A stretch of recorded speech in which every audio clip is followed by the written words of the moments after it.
நிகழ்நிலை காப்புச் சட்டம், பயங்கரவாத எதிர்ப்பு சட்டம் ஆகிய இரண்டையும் நீக்க சர்வதேச சமூகம் முன்வர வேண்டும். கஜேந்திரன்.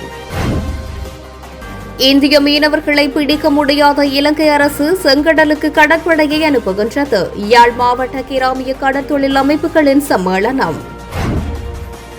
சஜித் ஜனாதிபதியான கையோடு பாராளுமன்றம் கலைப்பு, வெளியான தகவல். இலங்கை ஐயப்ப பக்தர்களுக்கு தமிழகத்தில் ஏற்பட்ட அனர்த்தம், 15 பேர் வைத்தியசாலையில் அனுமதி. தமிழ் தேசிய பசுமை இயக்கத்தால் யாழில் மண்பானை பொங்கல் பொதிகள் வழங்கி வைப்பு. இலக்கு தொடருந்து திட்டத்திற்கான செலவை இலங்கை ஏற்க வேண்டும், ஜப்பான் பகிரங்கம். இலங்கையின் பொருளாதாரத்தில் ஆய்வுகளை மேற்கொள்ள தயாராகும் IMF. தமிழீழ விடுதலை புலிகள் மீதான தடையை நீக்குங்கள், பிரித்தானியாவில் தொடர் சட்ட போராட்டம். வேலை நிறுத்த போராட்டத்தில் குதிக்கவுள்ள சுகாதார ஊழியர்கள், வெளியான அறிவிப்பு. குருந்தூர் மலை ஆலய நிர்வாகத்தினருக்கும் பௌத்த மத குருமார்களுக்கும் இடையே ரகசிய சந்திப்பு. தொடர்பது விரிவான செய்திகள். நிகழ்நிலை காப்புச் சட்டம், பயங்கரவாத எதிர்ப்பு சட்டம் ஆகிய இரண்டையும் நீக்கி இலங்கையில் ஜனநாயகத்தினை உறுதிப்படுத்துவதற்கு சர்வதேச சமூகம் முன்வர வேண்டும் என தமிழ் தேசிய மக்கள் முன்னணியின் செயலாளரும் யாழ் மாவட்ட பாராளுமன்ற உறுப்பினருமான செல்வராசா கஜேந்திரன் தெரிவித்துள்ளார். மட்டக்களப்பு மாவட்ட அமைப்பாளர் குகன் மாஸ்டர், அவரது மகன் உட்பட 11 பேர் பயங்கரவாத தடை சட்டத்தின் கீழ் கைது செய்யப்பட்டு தடுத்து வைக்கப்பட்டிருந்த நிலையில் ஏற்கனவே 6 பேர் பிணையில் விடுவிக்கப்பட்டுள்ளதுடன் 5 பேர் தொடர்ந்தும் தடுத்து வைக்கப்பட்டுள்ளனர். இன்றைய தினம் 4 பேரை சந்தித்து அவர்கள் தொடர்பில் கலந்துரையாடியதாகவும் ஒருவர் சுகவீனம் காரணமாக வைத்தியசாலையில் அனுமதிக்கப்பட்டுள்ளதாகவும் பாராளுமன்ற உறுப்பினர் கஜேந்திரன் தெரிவித்தார். சிறைச்சாலையில் சந்திப்பினை தொடர்ந்து ஊடகங்களுக்கு பாராளுமன்ற உறுப்பினர் கஜேந்திரன் கருத்து தெரிவித்தார். மட்டக்களப்பு சிறைச்சாலைக்கு விஜயம் செய்து இங்கே பயங்கரவாத தடை சட்டத்தின் கீழ் கைது செய்து இங்கே தடுத்து வைக்கப்பட்டிருக்கின்ற 5 உறுப்பினர்களில் 4 பேரை பார்வையிடக்கூடியதாக இருந்தது. அவர்கள் கடந்த நவம்பர் 27ஆம் தேதி கைது செய்யப்பட்டவர்கள். இப்பொழுது 2 மாதங்கள் நிறைவடைய இருக்கின்ற இந்த நேரத்திலே இன்னமும் அவர்கள் விடுவிக்கப்படவில்லை. நினைவேந்தல் செய்த காரணத்திற்காக மட்டுமே அவர்கள் கைது செய்யப்பட்டு அவர்களை பயங்கரவாத தடை சட்டத்தின் கீழ் கைது செய்து தடுத்து வைத்திருப்பதானது ஒரு மிகவும் ஒரு மிலேச்சத்தனமான ஒரு செயல்பாடு. அப்பாவிகள் நாளாந்தம் உழைத்து தங்களுடைய குடும்பங்களை காப்பாற்றுகின்றவர்கள்.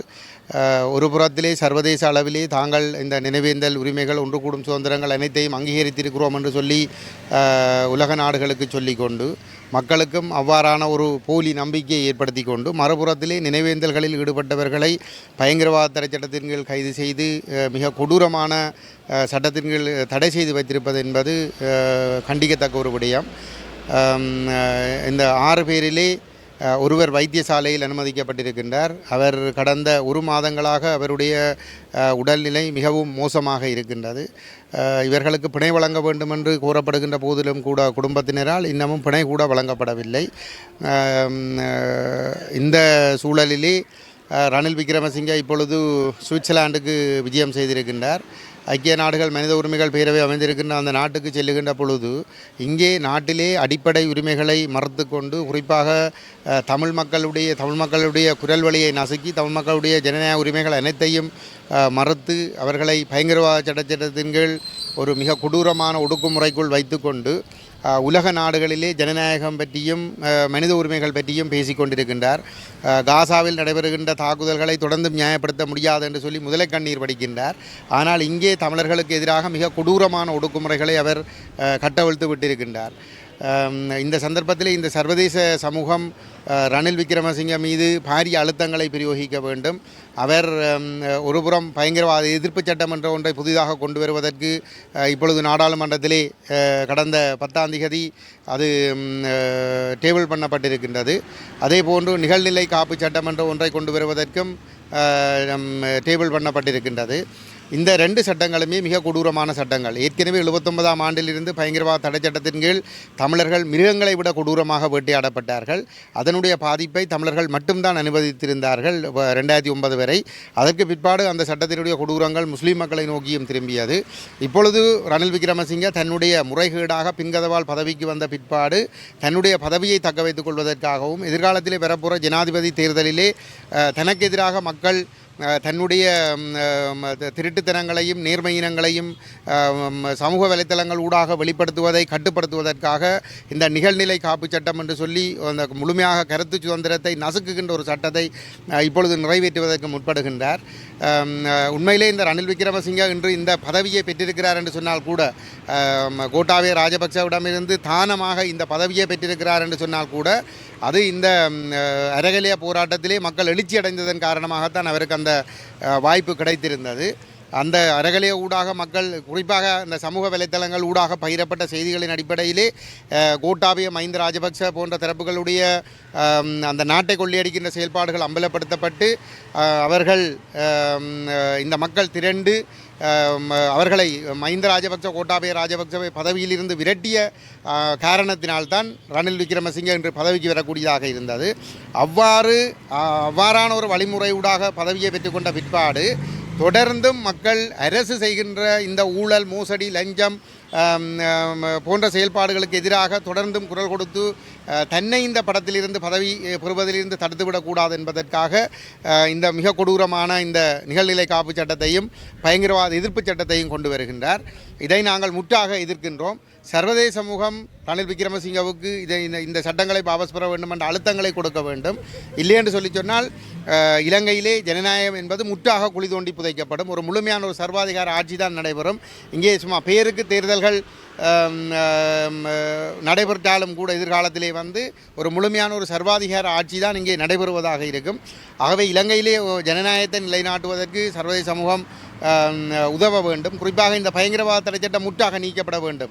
தமிழ் மக்களுடைய அரசியல் விடுதலை சாத்தியப்படுகின்ற வரையிலே ஒற்றையாட்சி முறைமை ஒழிக்கப்பட்டு தமிழர்கள் ஏற்றுக்கொள்ளக்கூடிய தேசம் அங்கீகரிக்கப்பட்ட அடிப்படையிலான ஒரு சமஷ்டி தீர்வு எட்டப்படுகின்ற வரைக்கும் இந்த பயங்கரவாத தடை சட்டம் என்பது நடைமுறையில் இருக்கக்கூடாது. அது முற்றாக ஒழிக்கப்பட வேண்டும். தமிழர்களுக்கு ஒரு சமஷ்டி தீர்வு கிடைத்த பிற்பாடு நாட்டினுடைய பாதுகாப்பு தொடர்பாக என்ன செய்ய வேண்டும் என்பதாக தமிழ் தரப்பும் பேசி முடிவுகள் எடுக்கலாமே தவிர இன்று பயங்கரவாத தடை சட்டம் என்பது தமிழ் மக்களுடைய குரல் வழியை நசுக்குவதற்கான ஒரு ஆயுதமாகவும் தென்னிலங்கையிலே ராஜபக்சர்களும் ரணிலும் சேர்ந்து செய்கின்ற அட்டூழியங்களை மூடி மறைப்பதற்கான ஒரு கருவியாகவும் மட்டும்தான் இது பயன்படுத்தப்பட்டு கொண்டிருக்கின்றது. இந்த வேளையிலே மீண்டும் எங்களுடைய சிறைகளிலே அப்பாவித்தனமாக வாடுகின்ற பயங்கரவாத தடை சட்டத்தில் கீழ் கைது செய்து தடுத்து வைக்கப்பட்டிருக்கின்ற எங்களுடைய மட்டக்களப்பு மாவட்ட அமைப்பாளர் குககுமாரராஜா அவர்கள் வைத்தியசாலையிலே மிகவும் மோசமாக உடல்நிலை பாதிக்கப்பட்ட நிலைமையிலே அனுமதிக்கப்பட்டிருக்கிறார். அவருடைய மகன் ஜனோஜன் அவர்கள் குககுமாரராஜா எங்களுடைய மாவட்ட அமைப்பாளருடைய மகன் என்ற ஒரே காரணத்திற்காக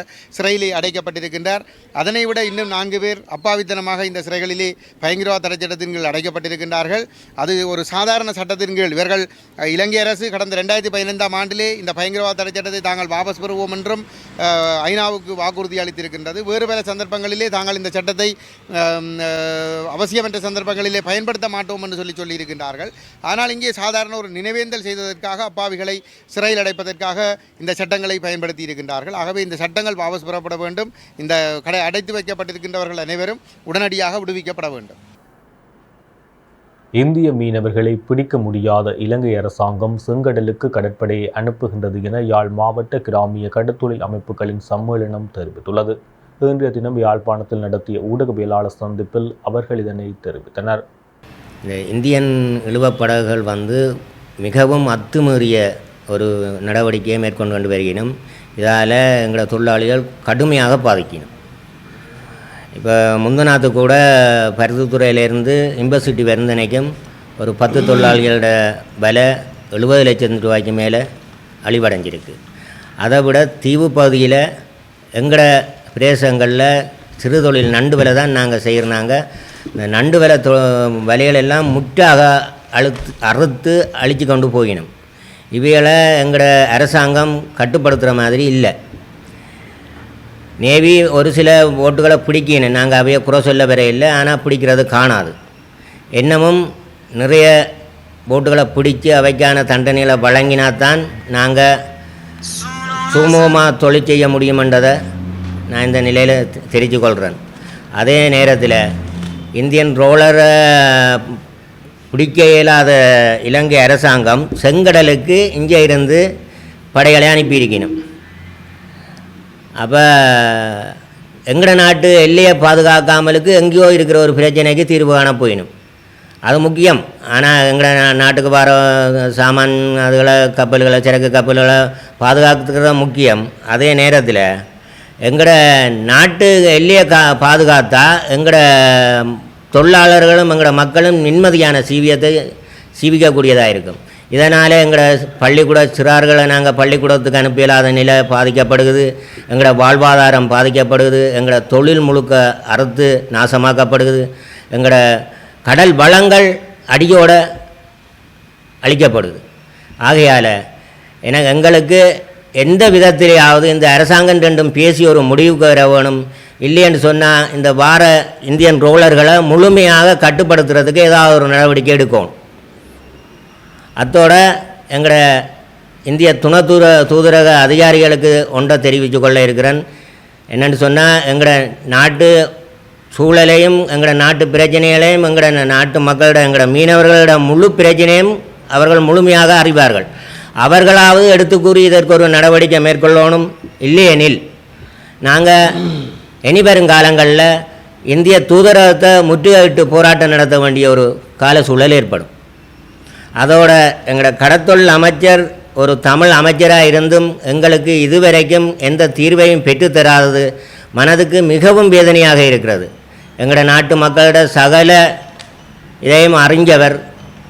அவர் எங்களுக்கு ஏதோ ஒரு விதத்தில் எங்களுக்கு இந்த பிரச்சனைக்கு ஒரு தீர்வை பெற்றுத்தரணும். நாங்களும் போராட்டங்கள் பேச்சுவார்த்தைகள் என்று இப்படி எத்தனையோ இப்போ 20 வருஷத்துக்கு மேற்பட்ட காலங்களாக போராடிக்கணும் வாரம் பேச்சுவார்த்தை நடத்திக்கணும் வாரம் ஒரு தீர்வும் இல்லை.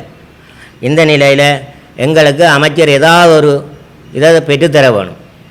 மற்றது இந்த தொழிலாளிகள் இந்தியன் இழுவப்படகால பாதிக்கிற தொழிலாளிகளுக்கு ஏதாவது ஒரு நிவாரணத்தை அமைச்சர் அரசாங்கத்திடமோ அல்லது தன் மூலமாகவோ பெற்றுத்தர வேணும் என்று கேட்டுக்கொள்கிறேன்.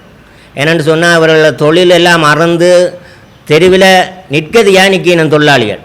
இவைக்கு சாப்பிட்றதுக்கு கூட ஒருவேளை சாப்பாட்டுக்கு கூட சாப்பாடு இல்லாத நிலைக்கு தள்ளப்பட்டிருக்கணும்.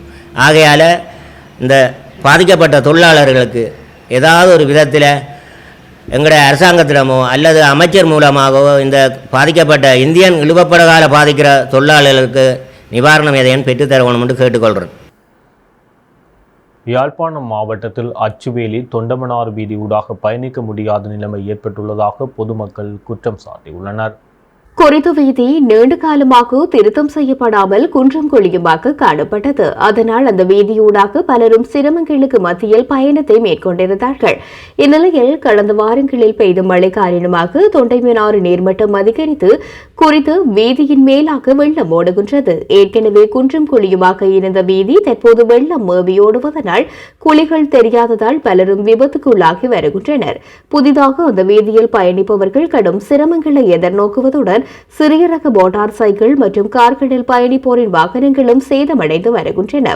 குறித்த வீதியூடாக பயணிக்க முடியாத நிலைமைகள் காணப்படுகின்ற போதிலும் அவை தொடர்பிலான அறிவுறுத்தல்கள் காட்சிப்படுத்தப்படாமையினால் பலரும் அந்த வீதியூடாக பயணித்து விபத்துக்களை சந்திக்க நேரிடுவதாக தெரிவிக்கப்படுகின்றது.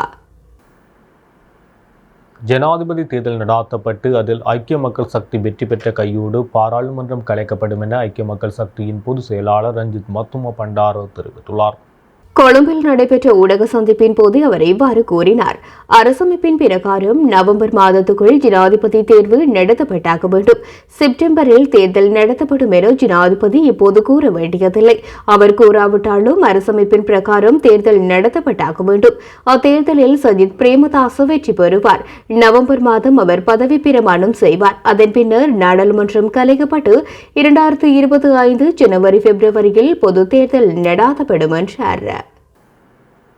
மட்டக்களப்பு மாவட்டத்தில் 50,000 ஏக்கர் விவசாய காணிகள் வெள்ளத்தினால் பாதிக்கப்பட்டுள்ளதாகவும் பாதிக்கப்பட்ட விவசாயிகளுக்கு நஷ்ட ஈட்டை வழங்குவதற்கு நடவடிக்கை எடுக்குமாறு மாவட்ட அரசாங்க அதிபரிடம் மட்டக்களப்பு மாவட்ட கமக்கார அமைப்புகளின் அதிகார சபையின் தலைவர் சந்திரசேகரம் சந்திரமோகன் கோரிக்கை விடுத்துள்ளார். வெள்ள நிலவரத்தில் மிஞ்சும் நெல்லை கொள்வனவு செய்வதற்கு அரசாங்கத்தினால் நடவடிக்கை எடுக்கப்பட வேண்டும். எங்களுக்கு தற்போதைய உற்பத்தி செலவு கிலோ ஒன்றுக்கு 145 ரூபாவாக உள்ளது. ஆக குறைந்தது 175 ரூபாவுக்கு அந்த நெல்லை நாங்கள் விற்றால் தான் நாங்கள் ஓரளவாவது நஷ்டத்திலிருந்து பாதுகாத்துக் கொள்ள முடியும் எனவும் தெரிவித்தார். இன்று மட்டக்களப்பு ஊடக அமையத்தில் இடம்பெற்ற ஊடக சந்திப்பில் கருத்து தெரிவிக்கும் போது அவர் இவ்வாறு தெரிவித்தார். அது தவிர ஜனாதிபதிக்கும் ஆளுநர், மாவட்ட பிரதிநிதிகள், மாவட்ட அபிவிருத்தி குழு தலைவர், பாராளுமன்ற உறுப்பினர்கள் அனைவருக்கும் நாம் அறிவித்துள்ளோம். தற்போது ஏற்பட்டுள்ள வெள்ள நிலவரத்தில் மிஞ்சும் நெல்களை கொள்வனவு செய்வதற்கு அரசாங்கத்தினால் நடவடிக்கை எடுக்கப்பட வேண்டும். எங்களுக்கு தற்போதைய உற்பத்தி செலவு கிலோ ஒன்றுக்கு 145 ரூபாவாக உள்ளது. ஆக குறைந்தது 175 ரூபாவுக்கு அந்த நெல்லை நாங்கள் விற்றால் தான் நாங்கள் ஓரளவாவது லாபங்கள் ஈட்ட முடியும். இந்த ஊடக சந்திப்பில் மட்டக்களப்பு மாவட்ட கமக்கார அமைப்புகளின் அதிகார சபையின் செயலாளர் இளையதம்பி கிரேஷ்குமார் இணைந்திருந்தார். இதன்போது மேலும் கருத்து தெரிவித்த அவர்கள், இன்று ஏற்பட்டுள்ள இயற்கை அனர்த்தம் காரணமாக எமது விவசாயிகளின் சுமார் 50,000 ஏக்கர் வயல் நிலங்கள் பாதிக்கப்பட்டுள்ளது. அது தொடர்பாக இன்று மாவட்ட செயலாளரை சந்தித்து அதற்குரிய நஷ்ட ஈட்டிற்குரிய வேலைகளை நெறிப்படுத்துமாறும் அவரிடம் கேட்டிருக்கின்றோம். இந்த விடயங்களையும் நாம் அரசாங்க அதிபருக்கு தெளிவுபடுத்தியுள்ளோம். நல்ல முடிவு இதற்கு கிடைக்கும் என நாங்கள் நம்புகின்றோம். இது தவிர நீர்ப்பாசன திணைக்கள பணிப்பாளர், கமநல காப்புறுதி சபையின் உதவி பணிப்பாளர் ஆகியோரையும் சந்தித்து மாவட்டத்தில் உள்ள குளங்களின் நிலைமைகள் மற்றும் காப்புறுதி தொடர்பான நஷ்ட ஈடு வழங்க வேண்டியது எவ்வாறு வழங்க வேண்டும், அநேகமாக அழிவடைந்த வயல்களுக்கான முழு நஷ்ட ஈடுகளை வழங்குவதற்கு எமது விவசாயிகளுக்கு உதவ வேண்டும் என்று கோரிக்கை முன்வைத்தனர். இதன்போது கருத்து தெரிவித்த செயலாளர் கிரேஷ்குமார், மட்டக்களப்பு மாவட்டம் கடந்த காலங்களில் பெய்த மழையினால் பெருமளவிலான விவசாய நிலங்கள் பாதிக்கப்பட்டு இருக்கின்றது. ஆகவே எமது அரசாங்கம் விவசாயிகளை கைவிடக்கூடாது. ஏனென்றால் கடந்த காலங்களில் நிவாரணங்களும் காப்புறுதிகளும் மிகவும் ஒரு பின்தங்கிய நிலையிலேயே வழங்கப்பட்டுக் கொண்டிருக்கின்றது. நேற்றும் கூட எங்களுடைய அரசாங்க அதிபருடான சில திணைக்களங்கள், அதாவது நீர்ப்பாசன திணைக்களம், அதேபோன்று காப்புறுதி சபை உடனடியாக களவிஜயம் மேற்கொண்டு விவசாயிகளுக்குரிய நஷ்ட ஈடுகளை மதிப்பீடு செய்கின்ற வேலைகளை ஆரம்பிக்க வேண்டும் என அரசாங்க அதிபரிடம் வேண்டுகோள் விடுத்துள்ளோம்.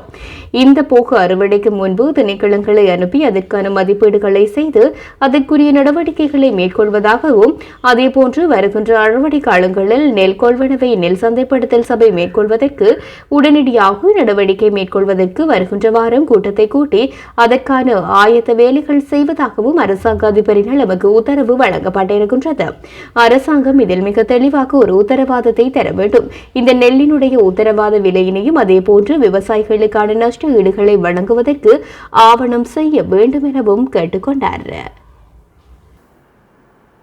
தமிழ் தேசிய பசுமை இயக்கத்தினால் தைப்பொங்கலை முன்னிட்டு நாவாந்துறையைச் சேர்ந்த 70 குடும்பங்களுக்கு பொங்கல் பொதிகள் வழங்கி வைக்கப்பட்டது. தமிழ் தேசிய பசுமை இயக்கத்தின் தலைமை அலுவலகத்தில் அதன் தலைவர் போ ஐங்கரநேசன் தலைமையில் நேற்றைய தினம் இப்பொதிகள் வழங்கும் நிகழ்ச்சி இடம்பெற்றுள்ளது.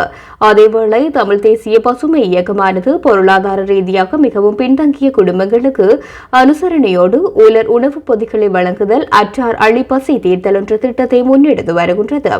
பகிர்ந்துண்டு வாழ்வோம் என்ற கருப்பொருளுடன் கொரோனா பெருந்தொற்றில் ஏற்பட்ட காலத்தில் இருந்து இடம்பெற்று வரும் இத்திட்டத்தின் தொடர்ச்சியாகவே பொங்கல் பொதிகள் வழங்கப்பட்டுள்ளன. தைப்பொங்கல் இயற்கையை போற்றுகின்ற தமிழ் பண்பாட்டு பெருவிழா என்பதையும், அலுமினிய பானைகளில் சமைப்பதனால் ஏற்படக்கூடிய பாதகங்களையும் கருதிக் கொண்டு அனைவருக்கும் மண்பானைகளுடன் பொங்கல் பொருட்கள் வழங்கப்பட்டமை குறிப்பிடத்தக்கது. ஜப்பானிய நிதியுதவியுடன் கூடிய இலகு தொடருந்து திட்டத்தை நிறுத்தியமைக்காக இலங்கை பணம் செலுத்த வேண்டும் என ஜப்பான் வலியுறுத்தியுள்ளது. இலங்கை வந்துள்ள ஜப்பானின் நிதியமைச்சர் சுசுகி சுனிச்சி, எதிர்க்கட்சித் தலைவர் சஜித் பிரேமதாச உட்பட்ட ஐக்கிய மக்கள் சக்தியின் தூதுக்குழுவிடம் நிறுத்தப்பட்ட திட்டங்களை ஜப்பான் மீண்டும் தொடங்குவதற்கும் திட்டத்தை ரத்து செய்வதற்குமாக இலங்கை பணம் செலுத்த வேண்டும் என்றும் கூறியுள்ளார். இது தொடர்பில் விளக்கம் அளித்துள்ள நாடாளுமன்ற உறுப்பினர் கலாநிதி ஹர்ஷடி சில்வா, சர்வதேச நாணய நிதியத்தின் திட்டத்தை பாதிக்காது இலங்கை கடன் மறுசீரமைப்பை விரைவில் முடிக்க வேண்டும். இதன் பின்னர் தடைப்பட்ட திட்டங்களை மீண்டும் தொடங்குவதற்காக ரத்து செய்யப்பட்ட பணத்தை இலங்கை திருப்பிச் செலுத்த வேண்டும் என்று ஜப்பான் விரும்புகின்றது என்றார். முன்னாள் ஜனாதிபதி கோட்டபய ராஜபக்ஷ $1.5 பில்லியன் ஜப்பானிய நிதியுதவியுடன் கூடிய இலக்கு தொடருந்து திட்டத்தை நிறுத்த உத்தரவிட்டிருந்தார். இது வாகன நெரிசலான தலைநகர் கொழும்பிற்கு செலவு குறைந்த தீர்வு அல்ல என்று கூறியிருந்தார். இலங்கையின் பொருளாதார சீர்திருத்த செயல்முறையின் முன்னேற்றம் மற்றும் சவால்கள் தொடர்பில் விரிவான ஆய்வுகளை மேற்கொள்ள எதிர்பார்க்கப்படுவதாக சர்வதேச நாணய நிதியம் தெரிவித்துள்ளது. ஜனாதிபதி ரணில் விக்ரமசிங்கே மற்றும் சர்வதேச நாணய நிதியத்தின் பிரதிநிதிகளுக்கு இடையில் ஜனாதிபதி அலுவலகத்தில் சந்திப்பு ஒன்று இடம்பெற்றுள்ளது. குறித்த சந்திப்பின் போது மேற்படி விடயம் வலியுறுத்தப்பட்டுள்ளது. இந்நிலையில் சர்வதேச நாணய நிதியத்துடனான முதலாவது மீளாய்வை வெற்றிகரமாக நிறைவு செய்தமைக்காக ஜனாதிபதி ரணில் விக்ரமசிங்கவிற்கு வாழ்த்து தெரிவித்து சர்வதேச நாணய நிதியத்தின் பிரதிநிதிகள் குழு ஜனாதிபதியின் தலைமையில் இலங்கை அரசாங்கம் மேற்கொண்ட சவாலான பொருளாதார சீர்திருத்தங்களை பாராட்டியுள்ளனர். மேலும் ஆசியாவின் முன்னோடி முயற்சியான ஆட்சியை கண்டறியும் அறிக்கையை வெளியிடுவதில் இலங்கையின் முயற்சிகள் குறித்தும் இதன்போது கலந்துரையாடப்பட்டது. குறிப்பாக கொள்கை சார்ந்த விடயங்கள் மற்றும் நிதித்துறையில் ஸ்திரத்தன்மை ஆகியவை சர்வதேச நாணய நிதியத்தின் திட்டத்தால் ஊக்குவிக்கப்பட்டுள்ளதாக சர்வதேச நாணய நிதியத்தின் இலங்கைக்கான சிரேஷ்ட தூதுவர் பீட்டர் ப்ரூவர் தெரிவித்துள்ளார். 2022 ஆண்டின் இரண்டாம் கால பகுதியில் பணியாளர் மட்ட இணக்கப்பாடு எட்டப்பட்டதன் பின்னர் நடைமுறைப்படுத்தப்பட்ட கொள்கைகளின்படி இலங்கை நம்பிக்கையுடன் அரசாங்க வருமானத்தை உயர்த்தியுள்ளதாக சமீபத்திய சந்திப்பில் தெரியவந்துள்ளதாகவும் அதன் மூலம் சர்வதேச சமூகம் உத்தியோகபூர்வ கடன் வழங்குனர்கள் மற்றும் தனியார் கடன் வழங்குனர்களின் நம்பிக்கை அதிகரிக்க காரணமாக உள்ளதாக சர்வதேச நாணய நிதியத்தின் பீட்டர் ட்ரூவார்ட் மேலும் சுட்டிக்காட்டினார். பிரித்தானியாவில் தமிழீழ விடுதலை புலிகள் மீதான தடையை நீக்குவதற்கான தொடர் சட்ட போராட்டத்தை முன்னெடுக்க உள்ளதாக நாடு கடந்த தமிழீழ அரசாங்கம் தெரிவித்துள்ளது. இது தொடர்பில் நாடு கடந்த தமிழீழ அரசாங்கத்தினால் வெளியிடப்பட்ட ஊடக அறிக்கையில் குறிப்பிடப்பட்டுள்ளதாவது, மௌனிக்கப்பட்ட ஆயுத போராட்டத்தின் மீதான நீதியற்ற தடையை சவாலுக்குட்படுத்தவும், இலங்கையில் இனவழிப்புக்கான மறைமுக ஆதரவை இல்லாமல் செய்யவும் நாடு கடந்த தமிழீழ அரசாங்கமானது தடை செய்யப்பட்ட அமைப்புகளின் மேன்முறையீட்டு ஆணைக்குழுவிடம் மேன்முறையிட்டிருந்தது.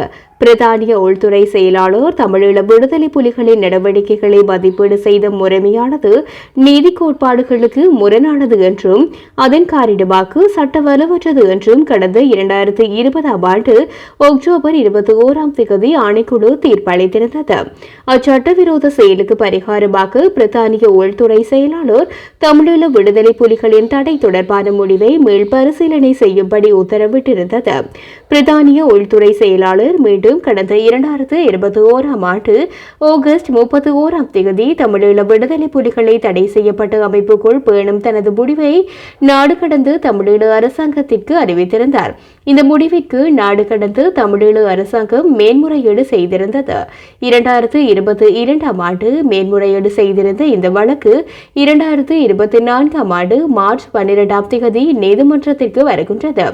நீதியற்ற இந்த தடையை நீக்கும் செயற்பாடுகள் மற்றும் சட்ட சவாலுக்கான இந்த மேன்முறையீடானது அடுத்த கட்டத்துக்கு நகர்வது ஒட்டுமொத்த தமிழ் மக்களின் கடமை என்பதை உணர்ந்து நாடு கடந்த தமிழீழ அரசாங்கத்தினால் முன்னெடுக்கப்படும் இந்த நீதி போராட்டத்திற்கு அனைவரும் கரம் கொடுப்போம் எனவும் அவ்வறிக்கையில் குறிப்பிடப்பட்டுள்ளது. ஜனாதிபதி தேர்தலின் பின்னர் தேசிய அரசாங்கம் ஒன்றை அமைப்பது தொடர்பில் ஜனாதிபதி ரணில் விக்ரமசிங்கே கவனம் செலுத்தியுள்ளதாக தகவல்கள் வெளியாகியுள்ளன. இதற்காக எதிர்வரும் நாட்களில் பல கலந்துரையாடல்கள் இடம்பெற உள்ளதாக கூறப்படுகின்றது. கலந்துரையாடல்களில் தேசிய அரசாங்கம் ஒன்றை அமைப்பதற்கான கூட்டணி உருவாக்கப்பட உள்ளதாகவும் ஏப்ரல் மாதத்தில் இது தொடர்பிலான திட்டத்தை வெளியிட உள்ளதாகவும் தெரிய வருகின்றது.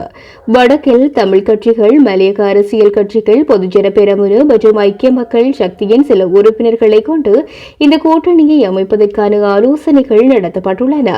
இந்த கூட்டணி உருவாவதன் பின்னர் ஜனாதிபதி தேர்தலில் தற்போதைய ஜனாதிபதி ரணில் விக்ரமசிங்கவை வேட்பாளராக அறிவிக்க உத்தேசிக்கப்பட்டுள்ளதுடன் அதன் பின்னர் பிரதமர் பதவியை கூட்டணியின் பலமான தலைவர் ஒருவருக்கு வழங்குவது தொடர்பில் இணக்கப்பாடு எட்டப்பட உள்ளதாகவும் தெரிய வருகின்றது. எதிர்வரும் திங்கட்கிழமை நாடளாவிய ரீதியில் சேவை நிறுத்த போராட்டத்தில் ஈடுபட உள்ளதாக மருத்துவ சேவைகள் ஐக்கிய முன்னணி தெரிவித்துள்ளது. சுகாதாரத்துறையில் உள்ள 27 தொழிற்சங்கங்களுடன் இணைந்து இந்த அடையாள வேலைநிறுத்த போராட்டத்தை முன்னெடுக்க உள்ளதாக அதன் தலைவர் உப்புல் ரோகனோ தெரிவித்துள்ளார்.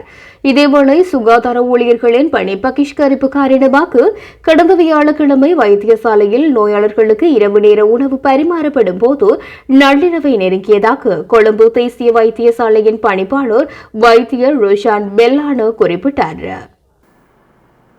தைப்பொங்கல் பண்டிகை கொண்டாடப்படவுள்ள நிலையில் யாழ்ப்பாணத்தில் பொங்கல் வியாபாரம் களைகட்ட தொடங்கியுள்ளது. குறிப்பாக பொங்கல் பானை வியாபாரிகள் வெடி விற்பனையாளர்கள் சந்தையில் குவிந்து வருகின்றனர்.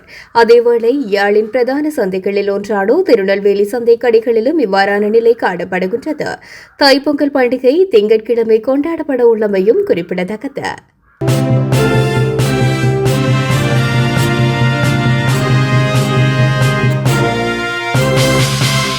முல்லைத்தீவு மாவட்டத்தில் குமிளமுடை தண்ணிமுறிப்பு பகுதியில் அமைந்துள்ள குருந்தூர் மலை பகுதியில் பெரும்பான்மை இனத்தவர் அத்துமீறி சட்டவிரோதமான முறையில் வெகாரையினை புனரமைத்துள்ளனர். இதனால் அப்பகுதி தமிழ் மக்களுக்கும் பெரும்பான்மை இனத்தவர்களுக்கும் இடையே முருகல் நிலை தொடர்ந்த வண்ணம் இருக்கின்றது.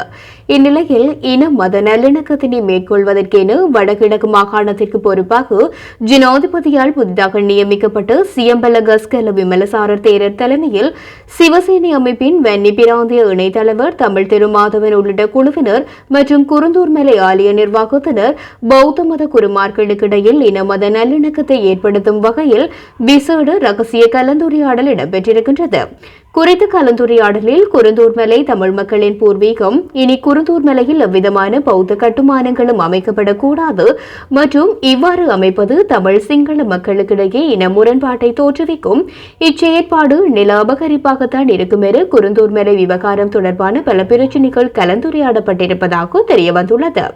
குறித்த கலந்துரையாடல் தொடர்பாக ஆலய நிர்வாகத்தினருக்கு ஏற்கனவே அறிவிக்கப்பட்டிருந்தும் ஊடகங்களுக்கு தகவல்களை வழங்காது ரகசியமான முறையில் கலந்துரையாடி அவர்களுடன் புகைப்படங்களை எடுத்தது மட்டுமல்லாமல் புகைப்படங்களையும் வெளியே விடாமையானது உள்நோக்கம் ஏதும் இருக்குமோ என்ற பலத்த சந்தேகத்தை ஏற்படுத்தியிருக்கின்றது. இத்துடன் ஜெஃப்னா கலரியின் இரவு நேர பிரதான செய்திகள் நிறைவு பெறுகின்றது. மேலும் செய்திகளை அறிந்து கொள்ள எமது இணையதள பக்கமான www.jeffnagallery.lk என்ற இணையதளத்துடன் இணைந்திருங்கள்.